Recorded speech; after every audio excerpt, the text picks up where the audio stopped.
बड़ी ही सुंदर बात कही गई। कहा है कि सवै पुंसाम परो धर्मो यतो भक्ति रधोक्षजे अहेतु क्या प्रतिहता ययात्मा संप्रसीदति। पुंसाम माने पुरुष को सबसे बढ़िया सबसे श्रेष्ठ परह धर्म, सर्वश्रेष्ठ धर्म क्या है कि भक्ति अधोक्षजे, परमात्मा में भक्ति हो जाए, भगवान से प्रेम हो जाए, सर्वश्रेष्ठ धर्म होता है। लेकिन प्रेम भी कई प्रकार का होता है ना।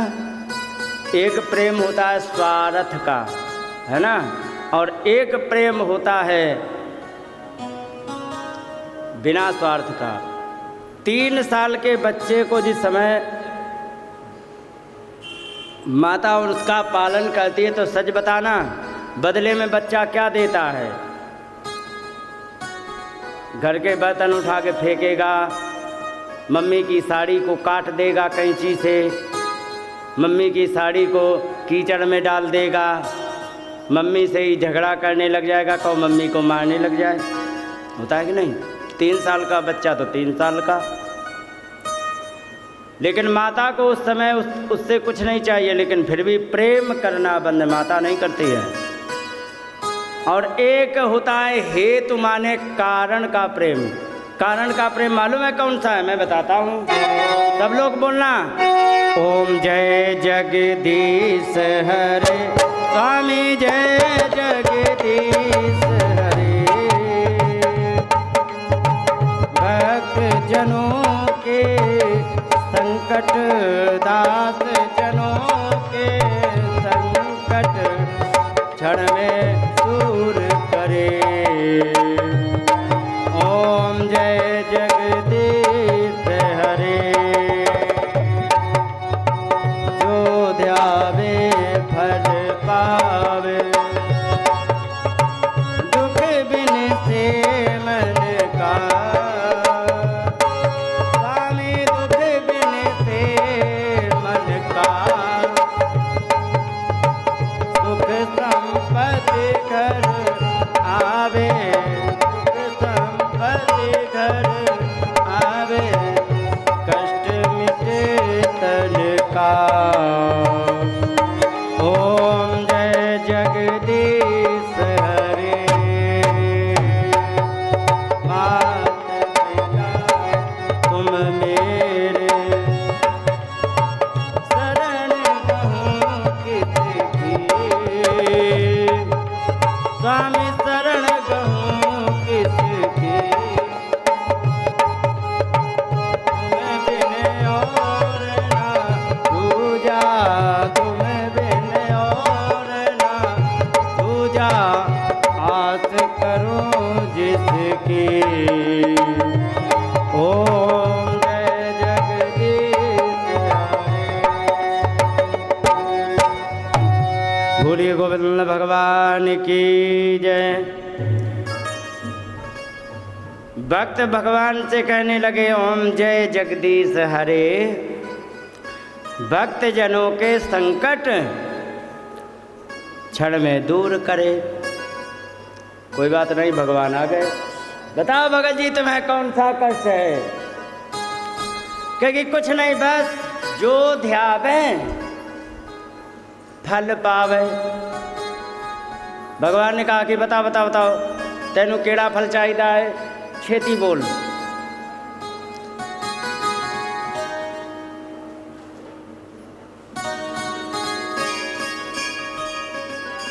भक्त कहने लगे कि हमें बस इतना ही चाहिए है कि दुख बिन से मन का, मेरे मन का जो दुख है वो हमारा समाप्त हो जाए। भगवान ने कहा कि तथास्तु, आज से तुम्हारी डिप्रेशन की समस्या समाप्त। मन का दुख क्या होता है पता है माता? मन का सबसे बड़ा दुख क्या है? डिप्रेशन।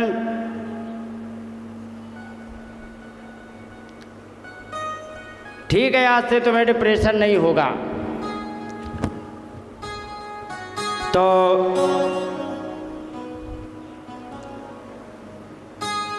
चले, अच्छा अरे रुको तो सही, फिर अरे सुनो तो चले जाना, लेकिन अरे कुछ धन दक्षिणा तो करे जाओ, ऐसे कैसे जा रहे हो? सुख संपत्ति घर आवे। उन्होंने कहा सुनो, सच बताना, आप लोग मजदूरी करने वाला ज़्यादा बीमार पड़ता है या एसी में रहने वाला? क्या विचार है? एसी में रहने वाला है। बहुत बढ़िया माता। मजदूरी करने वाले के इतना पसीना निकलता है कि सारी समस्याएं उसकी ख़त्म हो जाती हैं, और समस्याएं ख़त्म हो जाने पर उसको कोई बीमारी नहीं होती है। भगवान ने कहा लाला ज़्यादा पैसे हो जाएंगे तो तुम वो वस्तुएं खरीद लोगे जो तुम्हारे लिए बीमारी का कारण है, जैसे कि एसी, फ्रिज, कुकर, समझ गए? हाँ, और चाउमीन। गरीब खाते के पैसे वाले? जितने की तुम चाउमीन खाते उतने को 4 लोगों को रोटी बनाएगा गरीब व्यक्ति। पिज़्ज़ा, बर्गर, लाला हमने पैसे अगर जो दे दिए तो तुम बीमार पड़ जाओगे। तो कहेगी आगे की तो बात सुन लो। कहेगी बताओ। अरे आगे की बात ये है कि कष्ट मिटे तन का, मेरे शरीर में भी कोई बीमारी ना हो, ये भी ठेकेदारी अब तुम ही ले लो। भगवान ने कहा कि मैं क्यों ठेकेदारी ले लूँ, सारी जिम्मेदारी मेरी ही क्यों है? अरे कि क्यों नहीं लोगे भगवान? मात पिता तुम तो भाई हमारे मम्मी एंड पापा हो, कहाँ जाएं? तो तुम्ही को लेना पड़ेगा। तो सच बताना, ये जो भक्ति है ये कारण रहित की है या कारण सहित की है? क्या विचार है इस पर आपका? जब हम 4 आने की अगरबत्ती लगा के 4 लाख का बिल हम पकड़ाते हैं भगवान को, तो सच बताना वो कारण की भक्ति है या बिना कारण की? इसे कारण की भक्ति कहते हैं। लेकिन एक बात और बता दे तुम्हें, भक्ति कैसी भी हो, भक्त कभी निंदनीय नहीं होता है। रामचरितमानस में माता जी आपने पढ़ा होगा, राम भगत जग चार प्रकारा,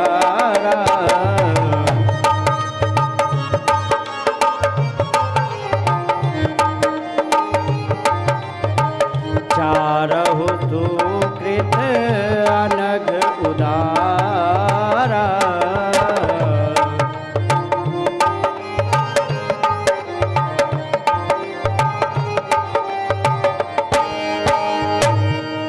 राम जी के 4 प्रकार के भक्त हैं इस संसार में, लेकिन चारहु सुकृत माने पुण्यवान हैं, अनघ पाप रहित है और उदार है। कौन कौन से है 4 प्रकार के भक्त? नाम नहीं बताए तुलसीदास जी ने, तो नाम के लिए गीता में देख लो।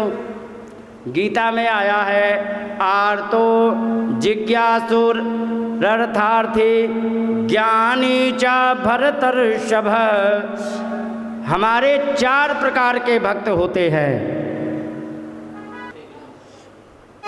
गीता में बताए 4 प्रकार के कौन कौन? आर्त, आर्त कहते हैं जो दुखी होता है, और एक होता है जिज्ञासु, भगवान को जानने की जिज्ञासा है। एक अर्थार्थी, सेठ जी अगरबत्ती लगाते हैं, हे भगवान हमारे दुकान पर ऐसा कोई मोटा मुर्गा आ जाए जो कम से कम 10,000 की आमदनी करा के चला जाए, करते कि नहीं? तो ये होता अर्थार्थी, धन चाहने वाले भगवान के भक्त। और एक होता है ज्ञानी। ज्ञानी की क्या पहचान? ज्ञानी क्या करता है? उसे पता है संसार में ना कुछ लाए थे ना ले जाएंगे, परमात्मा का स्मरण हो गया, इसीलिए हम आए हैं, और यही मेरा असली उद्देश्य है, और इसीलिए हम भेजे गए हैं। और इसीलिए हम भारत जैसी भूमि में जन्म लिए हैं। तो इस प्रकार से जब कहा गया तो भक्ति होनी चाहिए। बढ़िया तो ये है कारण रहित की, लेकिन यदि कारण सहित भी है तो निंदनीय नहीं है, क्लास थोड़ी सी उसकी छोटी हो जाती है। इसके बाद कहा वासुदेवे भगवते भक्ति योगा प्रयोजिता जनयत्याशु वैराग्यम ज्ञानम च यद हेतुकम। भगवान में यदि तुम्हें अच्छी तरह भक्ति हो जाएगी तब तुम्हें संसार की असलियत पता लग जाएगी कि वास्तव में सिर में तुम्हारे दर्द हो तो कौन ऐसा व्यक्ति है जो तुम्हारे सिर के दर्द को बटा लेगा। कोई है कि आधा दर्द तुम हमें दे दो, आधा तुम सह लो, आधा हम तुम्हारा सहयोग कर देंगे? है कोई? और 100 रुपये हैं तो पोती आएगी वो भी 10 रुपये ले जाएगी, पोता आएगा वो भी ले जाएगा, फिर कोई और मांगेगा, सब बटा लेंगे ना, लेकिन दर्द कोई नहीं बटाएगा। तब तुम्हें पता लग जाएगा। तब जब पता लग जाएगा कि संसार की वास्तविकता क्या है तो जनयति आशु वैराग्यम, फिर तुम्हें संसार से वैराग्य उत्पन्न हो जाएगा। और वैराग्य जब उत्पन्न हो जाता है तब परमात्मा में मन लग जाता है। और इसके बाद धर्माचनिष्ठिता पुंसा विश्वक्सेन कथा नोत्पादेते यदि रतिम तमेव ही केवलम। बड़ी अच्छी बात कही गई यहाँ पर एक बात कही गई है कि अगर जो भगवान धर्मा स्वनिष्ठिता पुंसा, पुरुष के द्वारा अगर जो अच्छी तरह धर्म का आचरण किया गया, बहुत बढ़िया धर्म का आचरण किया जा रहा है, लेकिन भगवान के चरणों में प्रेम यदि नहीं हो पा रहा है और धर्म बहुत हो रहा है, तो तुम ये जान लीजिए कि श्रम एव ही केवलम, वह केवल मेहनत कर रहा है, फल कुछ नहीं मिल रहा है। आप लोगों ने देखा होगा कभी कभी भैंस जब चरने जाती है तो पेड़ से अपनी पूरी मेहनत करती है, करती कि नहीं? पेड़ में रगड़ेगी, सींग मारेगी, ये करेगी। सच बताना, मेहनत पूरी हो रही कि नहीं? लेकिन उसके बदले में क्या मिल रहा है? कुछ नहीं। मेहनत पूरी है, बदले में क्या? कुछ नहीं। तो ध्यान रखो, अगर जो तुमने जीवन में परमात्मा से प्रेम नहीं कर पाए, धर्म बहुत कर लिया, तो तुमने मेहनत अकेले की है। एक बात और बड़ी सुंदर कही गई है, धर्म से अपवर्गस्य नाथोथायोपकल्पते। और धर्म केवल किस लिए होना चाहिए? अपवर्गस्य, मोक्ष प्राप्ति का लक्ष्य होना चाहिए। यही धर्म का असली उपयोग है। नहीं तो धर्म करके धन भी बहुत कमाया जाता है। कैसे? अरे साहब, हम गौशाला चला रहे हैं, फिर हम बूढ़े लोगों की सेवा कर रहे हैं, फिर उसमें सहयोग दो तुम। ध्यान रखो, जहाँ पर ये तुम्हें पता हो कि ना हो, हमें इंटरनल जानकारी ये है, जब 100 रुपये आते हैं तब कुछ नहीं तो 25 रुपये तो उनके व्यक्तिगत खर्चे के लिए होते ही होते हैं। एसी का बिल भरने के लिए, एसी खरीदने के लिए, लग्जरी गाड़ी के लिए, इनके लिए उनका पैसा चला जाता है। यथार्थ में आया किसके लिए? गौशाला के नाम पर, या तो वो आया है वृद्धाश्रम चलाने के नाम पर, लेकिन खर्चा होता उनके व्यक्तिगत जीवन के लिए। और बिल दिखा दिया कि मैंने गाय के लिए इतना चारा, ये मैंने बहुत देखा है। तो ध्यान रखो, अगर जो पैसा कमाने के लिए तुमने धर्म का आश्रय लिया है तो वही धर्म तुम्हें डुबो देगा। यहाँ पर लिखा है धर्मस्य, माने धर्म का फल किसके लिए? अपवर्गस्य, मोक्ष प्राप्ति के लिए होना चाहिए। नार्थोर्थायोपकल्पते, पैसा कमाने का साधन धर्म तुम्हारा नहीं बनना चाहिए। कबीरदास जी बहुत बढ़िया थे, महात्मा थे, प्रवचन करते थे, उनके लिखे हुए पद, उनका लिखे हुए सब कुछ आज भी लोग गाते हैं, इतने बढ़िया थे। लेकिन ये नहीं है कि बाबा जी बन करके लाइन में लग के वहाँ पर भंडारे में खाए ना। अपना कपड़ा बुनते थे और कपड़ा बुन करके फिर उससे अपना जीवन चलाते थे। तो कहने का मतलब उन्होंने धर्म को, भगवान के प्रेम को व्यवसाय नहीं बनाया। दूसरा कहा गया है कि अर्थस्य धर्मैकान्तस्य कामो लाभाय हि स्मृतः। और जो तुम्हारे पास धन कमाने के साधन हैं उनसे जो धन आवे तो उस धन का असली उपयोग धर्म पुण्य की कमाई के लिए होना चाहिए।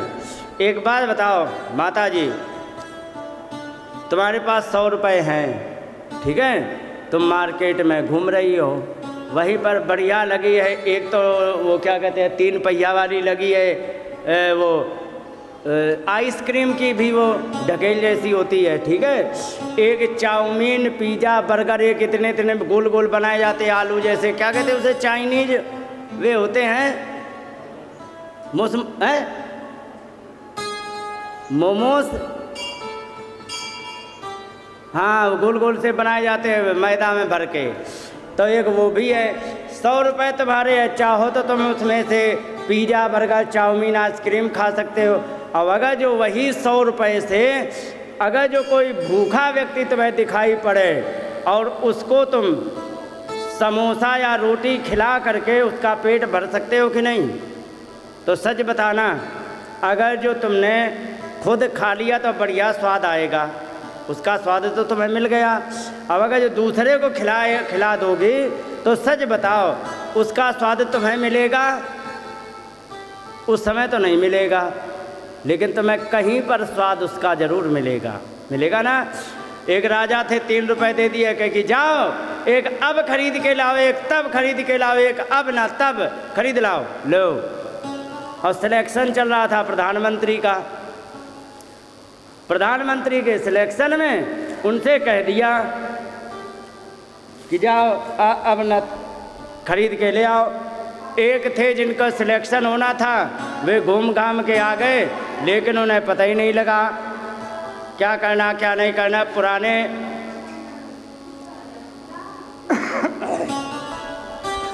पुराने प्रधानमंत्री जी से कहा जाओ तुम एक अब ले आओ, एक तब ले आओ, ना एक ना अब ना तब लेके आओ। उन्होंने कहा ठीक है। एक गए तो बढ़िया से एक जगह जा रहे थे तो वहाँ पर कोई भूखा था, उसको भोजन करा दिया, ठीक है, एक भूखे को भोजन करा दिया। और 1 रुपया जा करके एक वैश्या बढ़िया सा नृत्य कर रही थी, एक उसको दे दिया। और 1 रुपये का क्या किया उसने, बढ़िया सी खरीदी जलेबी और जाके राजा के पास पहुंच गए। हाँ बताओ मंत्री जी, बोलो। ले आए जी सरकार, ले आए। क्या ले आए? आपने जो मंगाया था, एक अब और एक तब और एक अब ना तब, 3 रुपए के खर्च हो गए, ले आया। अच्छा एक्सप्लेन कीजिए कैसे ले आए? तो कहे कि देखो एक तो हम ले आए अब, ये पकड़ो जलेबी, तुम खाओ हमें खिलाओ मौज लो, ठीक है। उस समय तुम्हें स्वाद जलेबी का तुम्हें बढ़िया सा मिल जाएगा, सच है कि नहीं। और एक मैं तब ले आया, एक बहुत ज़्यादा भूखा था, मैंने उसको भोजन करा दिया। इसका फल तुम्हें, इसका स्वाद तुम्हें अब नहीं मिलेगा, लेकिन तब जरूर मिलेगा, ठीक है। और एक वैश्या नृत्य कर रही थी, मैंने उसको क्या बढ़िया ताल में सुर में वो थिरक रही थी, मैंने प्रसन्न होकर उसको दे दिया। उसका राजा साहब तुम्हें फल ना अब मिलने वाला है, ना ही तब मिलेगा। तो धन का एक ये भी उपयोग किया जा सकता है, चाहो तो उस धन को स्वयं के लिए चॉकलेट और वो आइसक्रीम और मोमोज खा करके 100 रुपये खर्च कर सकते हो, और चाहो तो किसी भगवान के प्यारे भक्त को भोजन करा करके भी 100 रुपये खर्च कर सकते हो कि नहीं। लेकिन एक 100 रुपये खर्च करने में तुम्हें स्वाद मिलेगा और एक 100 रुपये खर्च करने में तुम्हें पुण्य मिलेगा। तो यहाँ पर सिलेक्ट क्या करना है, जो बताया गया वो मैं बता रहा हूँ। श्रीमद् भागवत में कहा गया कि नार्थस्य धर्मैकान्तस्य कामो लाभाय हि स्मृतः। धन को धर्म कमाने के लिए उपयोग कीजिए, जिससे परिणाम क्या निकलेगा, उसका परिणाम तुम्हें अब मिलेगा तब भी मिलेगा। ठीक है।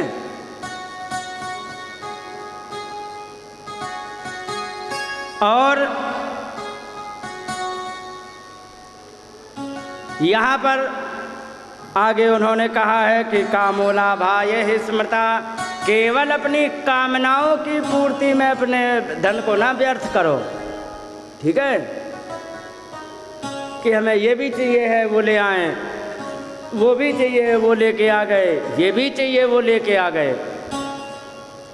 तो केवल कामनाओं की पूर्ति के लिए ही धन का उपयोग किया तो सच बता दें, उस धन का असली उपयोग नहीं है। रामचरितमानस में आया है,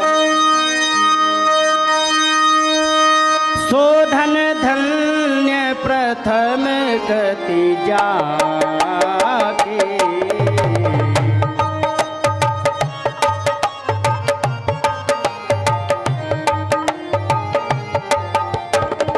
धन्य पुण्य रति मति सोई पाके, धन्य पुण्य रति मति सोई पाके।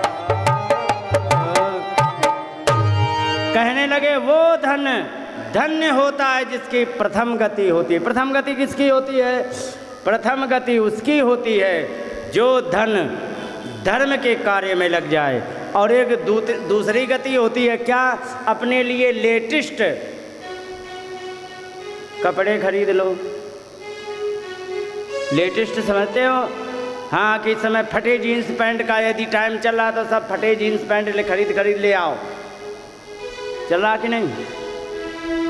एक वो भी खरीदा जा सकता है। और एक धर्म के कार्य में भी लगा। और एक तृतीय तीसरी गति होती है, वो कौन सी होती है? वो होता है नाथ। जैसे सच बताना, दारू पी लेना, पैसे खर्च होंगे कि नहीं? तो सच बताना, इसमें बढ़िया काम है कि बुरा काम है? ना तो उस सेहत के लिए लाभकारी, ना ही समाज में आदरणीय होगा वो व्यक्ति। घर में जाएगा तो महाभारत शुरू हो जाएगा, हो जाएगी कि नहीं? और अपने पैसे का भी नाश कर रहा है। तो इस धन के व्यय को नाश कहते हैं। धर्म, उपयोग और नाश, तीन गति होती है। तो ध्यान रखो, यहाँ पर कहा गया है, यहाँ पर दो ही गति ली गई हैं। एक तो प्रथम गति, एक दूसरी अपने उपयोग के लिए। केवल अपने उपयोग के लिए ही धन को खर्च मत करो, उसके लिए और भी तुम्हें करना है। और फिर बताओ कितना पैसा अपने लिए खर्च करे, कैसे करे, ये भी तो बताओ। तो कहीं कामस्तेन्द्रिय प्रीति लाभो जीवित यावता, कामनाएं कितनी करे? कामनाओं के लिए एक बात आती है, क्या? श्रीमद् भागवत में कहते हैं कि कामना एक तो होती है। अच्छा माता जी एक बात बताओ, जीवन आसान किससे चलता है? इच्छाओं की पूर्ति से जीवन आसान होता है या आवश्यकताओं की पूर्ति से जीवन आसान होता है? क्या विचार है? अंजू, क्या नाम है तुम्हारा? क्या है? अच्छा, नाम क्या है तुम्हारा? अंजलि नाम है, अंजू बोल दिया, कोई बात नहीं। इन्होंने पॉइंट अपना रखा, आवश्यकताओं की पूर्ति से जीवन अच्छा चलता है। माता जी तुम बताओ, आवश्यकता की पूर्ति से जीवन अच्छा चलता है या इच्छाओं की पूर्ति से? हैं? माता आपका क्या है? इच्छा की पूर्ति? आप इच्छा की पूर्ति कह रहे हो? है बहुत बढ़िया, क्या बात है। अच्छा एक बात बताओ, तुम्हारे जीवन में 4 रोटी और 1 कटोरी सब्जी की आवश्यकता है कि नहीं है? और अगर जो तुमने खा लिया तो तुम्हारा पेट भर गया। लेकिन अगर जो तुम बाजार में तुम इच्छाओं को लेके घूमने चले गए तो तुम्हें सच बताना, जितनी चीज़ें दिखेगी सब में तुम्हारी इच्छा जागृत होगी कि नहीं। और सच बताना, सब में यदि थोड़ा थोड़ा खाते रहे तो तुम्हारे हाथ में फिर क्या लगेगा? मात्र बीमारी। ठीक है। और एक बात और बता दे, आज मान लीजिए कि आपने आज अंजलि गोलगप्पे खाए हैं। हाँ, अरे क्या बात है, कितनी ईमानदार है, कह रही खाए हैं। जिस समय वो खटखटाता है तवा, तुरंत लाट टपक जाती कि नहीं? हाँ देखो, कह रही हाँ टपक जाती है, टपक जाती ना। मान लीजिए तुमने एक दिन इच्छा हुई कि हम गोलगप्पे खा लें, तुमने खा लिए। क्या आप गारंटी ले सकती हो कि कल के दिन दही भल्ले को देख करके हमारी इच्छा नहीं होगी? होगी ना। तो एक बात और बता दें, इच्छाओं की पूर्ति से जीवन उलझता है, आवश्यकताओं की पूर्ति से जीवन सुलझता है। क्यों सुलझता है, क्यों उलझता है, इसका कारण सुन लो। आवश्यकताएं तुम्हारी लिमिटेड है, सीमित हैं। ठीक है। इच्छाएं तुम्हारी कभी भी सीमित नहीं रहेंगी। जैसे कि तुम्हें 4 कपड़े की आवश्यकता है, 2 एक दिन के लिए, 2 एक दिन के लिए। ठीक है। अब उन 4 कपड़ों के लिए यदि इच्छा यदि करो तो हर सप्ताह कोई ना कोई लेटेस्ट पीस आ रहा कि नहीं? आ रहा कि नहीं? एक दिन फटे पैंट आ रहे हैं, फटे पैंट, अंजलि फटे पैंट देखे तुमने? हाँ, घोंटू से फटे, फैशन में आ रहा है कि नहीं? एक तो वो इच्छाओं की पूर्ति से तुम कर लो। ठीक है। और एक तुम यहाँ बैठो सामने, हाँ, कैमरे में भी तो आओ कि हम किससे बात कर रहे हैं। हाँ, अरे इधर माता जी के सामने। Very good. हाँ, अब तुम लग रही हो काली काली कपड़े पहन के, दिखा दें कि यहाँ कौन है। तो कहने का मतलब, लाला इसमें सफ़ेद ज़्यादा हो गया है, भूत की तरह। बोलिए गोविंद भगवान की जय। तो कहने का तात्पर्य ये है कि हर सप्ताह एक ना एक दिन नया लेटेस्ट पीस आ रहा है।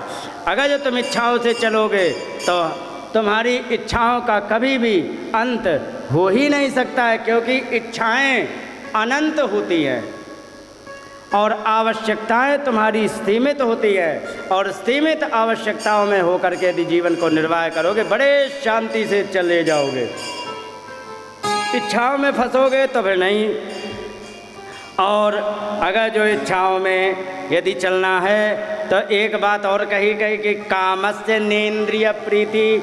कामनाएं कितनी करो, सुनो ना, इंद्रिय प्रीति, इंद्रियों को तृप्त करने के चक्कर में मत पड़ जाना, माने गोलगप्पे चाटने के चक्कर में मत पड़ना। भूख लगी हो, जाके आराम से एक कटोरा इतना बड़ा दाल भर लो, 15-20 रोटी धर के खा लो, लेकिन गोलगप्पे चाटने की आवश्यकता। कामस्य नेन्द्रिय प्रीति, कामनाएं इंद्रियों को तृप्त करना नहीं होता है। किसके लिए? लाभो जीवेत यावता, जिससे जीवन अच्छा चले उसके लिए होता है। सच बताना, गोलगप्पे तुमने 40 के खा लिए, क्या तुम्हें शाम को रोटी खानी पड़ेगी? खानी पड़ेगी।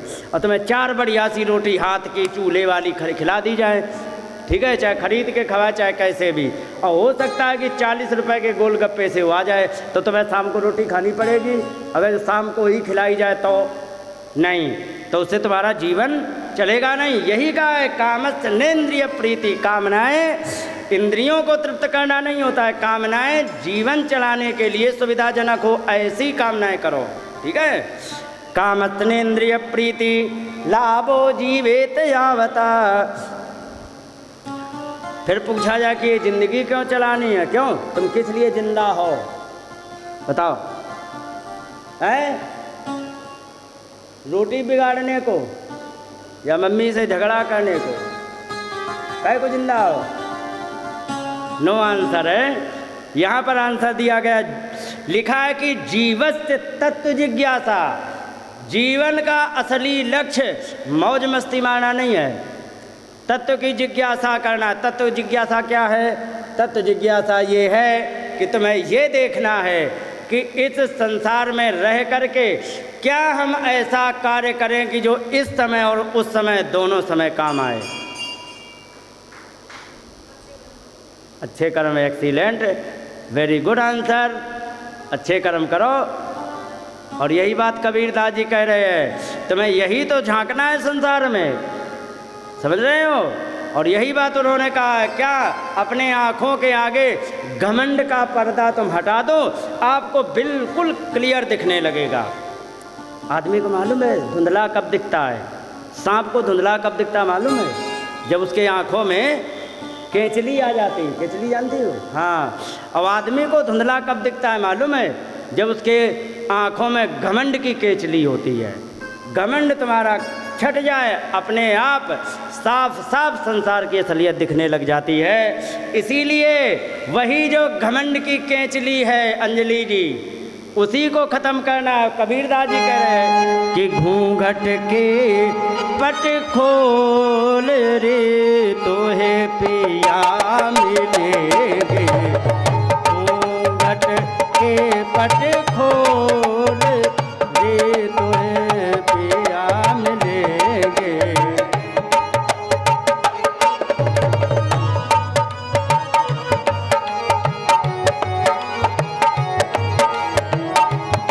और क्या तुम्हें समझ में आएगा? ध्यान रखो, कोई भी व्यक्ति किसी को कब तंग करता है मालूम है? जो सोच लेता है कि मुझे कौन मारने वाला है। सच है कि नहीं? लेकिन वो भूल जाता है आज तुम्हारा समय है, और जिस दिन भगवान ने रिमोट दबा दिया तो तुम्हारा पता नहीं लगेगा कहाँ जाओगे। और एक बात और बता दे, चाहे व्यक्ति गरीब हो, चाहे निर्धन हो, चाहे ब्राह्मण हो, चाहे जमादार हो, चाहे हाथी हो, चाहे चींटी हो, सबके अंदर क्या है मालूम है? घट घट रमता राम रमैया। घट घट रमता राम रमैया। राम रमैया, राम रमैया, राम रमैया। घट घट राम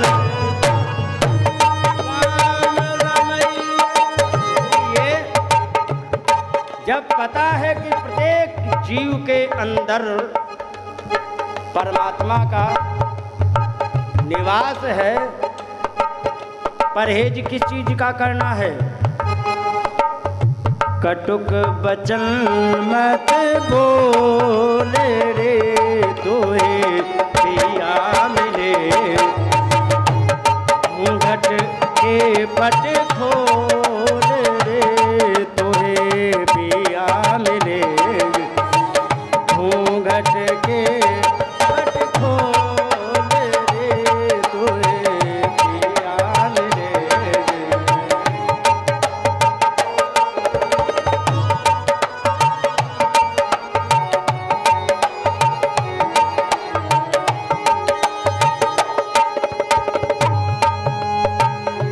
धन जो बन का गर्व न कीजे। धन जो बन का गर्व न कीजे। गर्व न कीजे, गर्व न कीजे। धन जो बन का। एक बात बताएं, कितना भी तुम पैसा, कितनी भी तुम भारत की करेंसी लेकर के नेपाल चले जाओ, तुम्हारा वहाँ 1 रुपया भी चलने वाला नहीं है। ध्यान रखो। फिर क्या करना है? नेपाल में घुसने के पहले बॉर्डर पर एक्सचेंज करा लो, भारतीय करेंसी रख ली जाएगी और नेपाली करेंसी आपको। तो ध्यान रखो, एक बात बताओ माता जी, जब भारत की करेंसी नेपाल में नहीं चलती है तो भारत की करेंसी स्वर्ग में चल जाएगी, फिर क्या करो? तो यहाँ पर चेंज करने के बहुत सारे साधन हैं।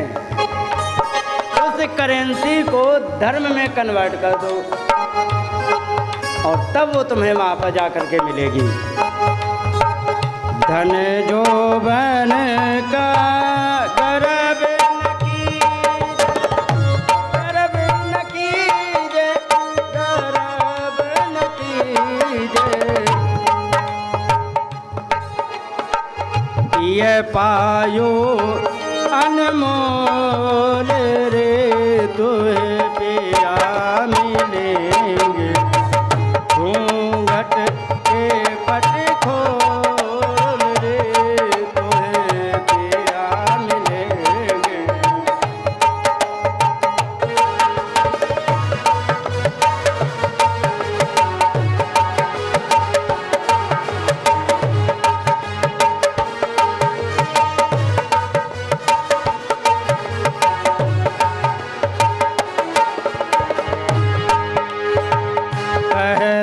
कबीर सुनो भाई संतो, कहते कबीर सुनो भाई संतो, सुनो भाई संतो, सुनो भाई संतो, कहते कबीर।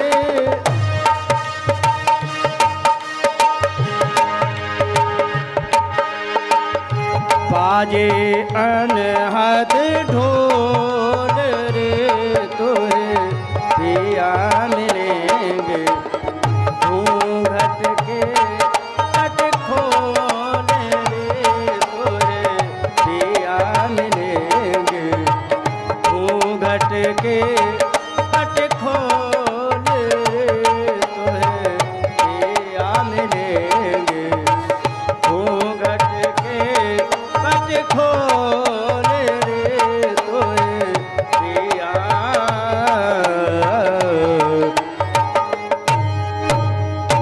बोलिए गोविंद भगवान की जय, रास बिहारी सरकार की जय, श्री राधा वल्लभ लाल की जय। यहाँ पर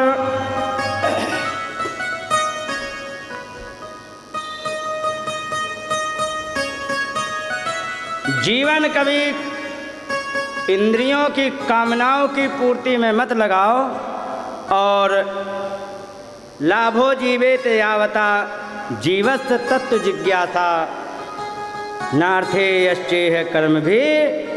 बहुत सारे सैकड़ों काम में लगा के मत रखो कि सवेरे 4 बजे अखबार बेचाओ, 8 बजे चाय का होटल चला लो, फिर इसके बाद 10 बजे से टीचिंग कर लो, इसके बाद शाम को सब्जी बेच लो। 17 कामों में यदि तुम जीवन को लगाओगे तो जीवन तुम्हारा उलझ जाएगा। सुलझाना कैसे है? आवश्यकता के लिए लगाओ और कुछ परमार्थ के लिए भी समय निकालो।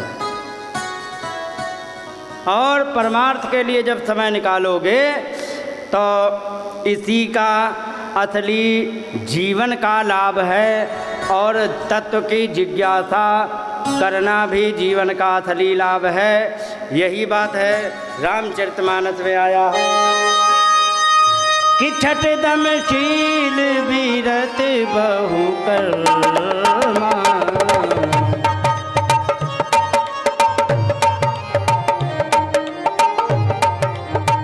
विरत निरंतर सर्जन